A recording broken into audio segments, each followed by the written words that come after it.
The last couple days have been super weird.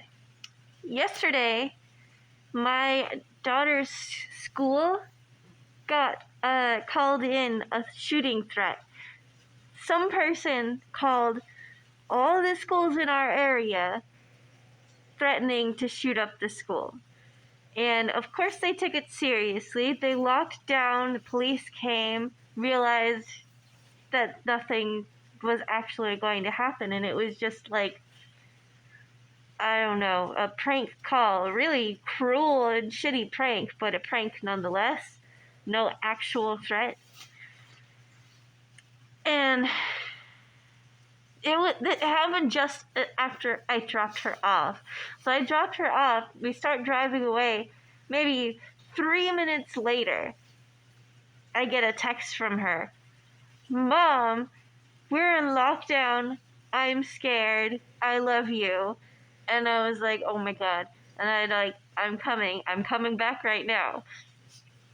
I went back to the school and waited because it's on lockdown. Obviously, I can't just go walk in and grab her.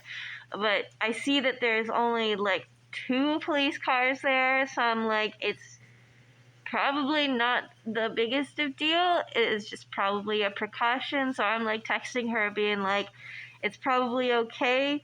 I'm sure nothing actually bad is happening. It's probably just a threat, and the school is locking down just to be safe because that's what they have to do. And she's like, okay. And that's exactly what it was. And as soon as they released the lockdown, I went and got her because she was scared and traumatized and she wanted to go home. So I was like, yeah, you can come home today. And I kept her home again today. She did not go to school today, just in case that happened again. And lo and behold, it happened again. But this time, the school treated it more as a prank. I mean, it's still being very taken seriously. The police are trying to figure out who's making the call, because it's the same person every time, on multiple days in a row, multiple schools, and it's apparently somebody who's not even in this area. He's like in another state. Why is he targeting us? I have no idea. He's just trying to spread like fear and whatever to a bunch of school children, and it's so fucked up. But at least the school realized that it's not an actual threat. It's just somebody being really shitty. So they didn't lock down this time.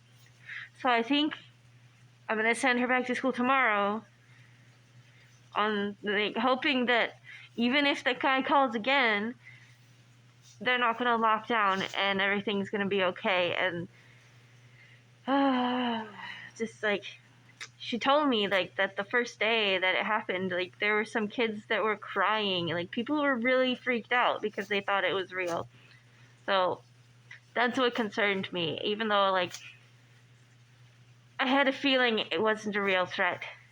But the way people panic when stuff like that happens means like something bad could happen, even if it wasn't an actual threat, even if it was just a prank call.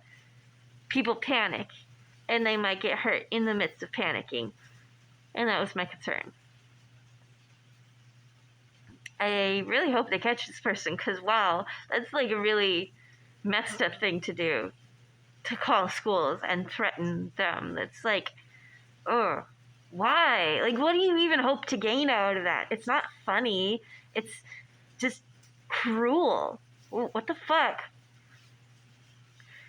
And also, speaking of cruel, the cops have been doing more and more homeless sweeps, and they're going like deeper into the woods. Because this is a really rural area with a lot of trees and a lot of forest. There are lots of camps within the forest that you would never find unless you knew how to find them, unless you knew where to go. And the homeless people around here tend to live in those camps because they can be away from people, not bothering anybody.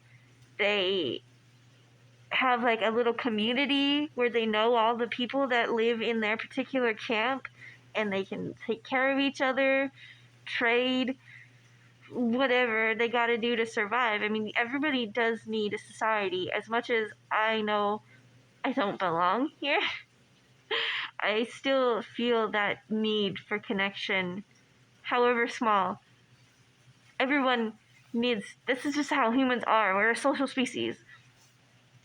But the police have been going to these camps lately and kicking everybody out and throwing away people's belongings and just like being really ruthless about it.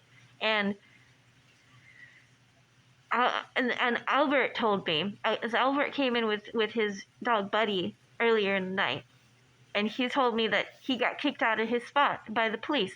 He'd been living there for a couple of years without any issue, and he said sometimes trash builds up because there's just nowhere to put it, but like he would, clean every so often and take the trash to a dumpster where he can find one. But he's like, the fact that we have to hide in the woods like that makes it so much harder to get back on your feet. And like he's like, they're always scared that they're going to be uprooted and kicked out, and it makes it harder to settle in, and it makes it harder to get ahead in life. Like once you get down to a certain point in the hole, it's so much harder to climb out of that hole, and it just keeps like falling deeper and deeper.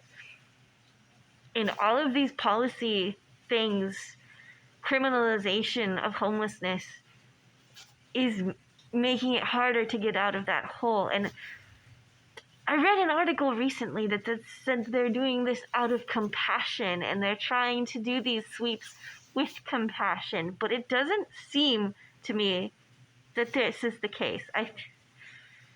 What I have seen is a very strong lack of compassion.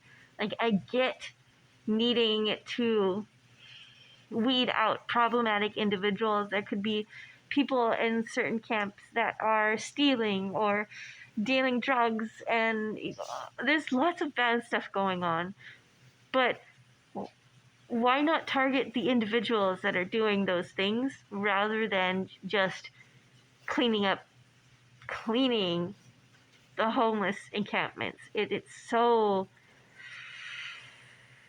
cruel. It's cruel.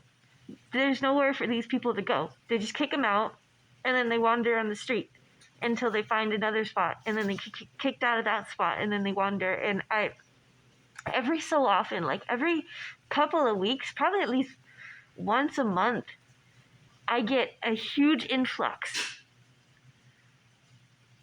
of homeless people in the store on a specific day.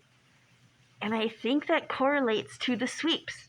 Those people were comfortable in a camp that they were in, then they got kicked out, and now they have nowhere to go, so they're just kind of wandering around looking for somewhere to go.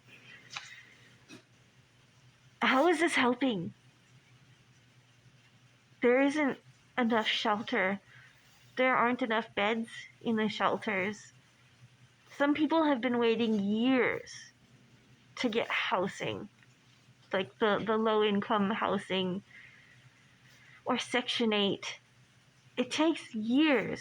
You're on a waiting list for years. And in the meantime, what do you do? What are you supposed to do? They want them to go somewhere else, but where? Everyone's just trying to push the problem to another place without addressing the actual root causes of that problem.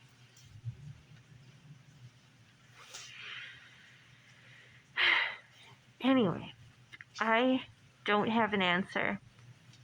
I'm just pretty fed up with how shitty the world is right now. And it's kind of always been.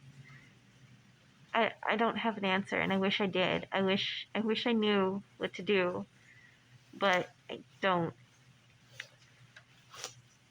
All I can do is hope for the best. I hope Albert finds a new spot. He can't actually go to a homeless shelter because he has a dog, and they don't accept his dog. And that's his best friend. He's not going to leave his best friend behind. you know? Anyway, that's Thursday. I hope you all have a good day. And I'll see you tomorrow. Tomorrow's Friday. Yay, just one more day. Just one more day. Yay. Have a good night.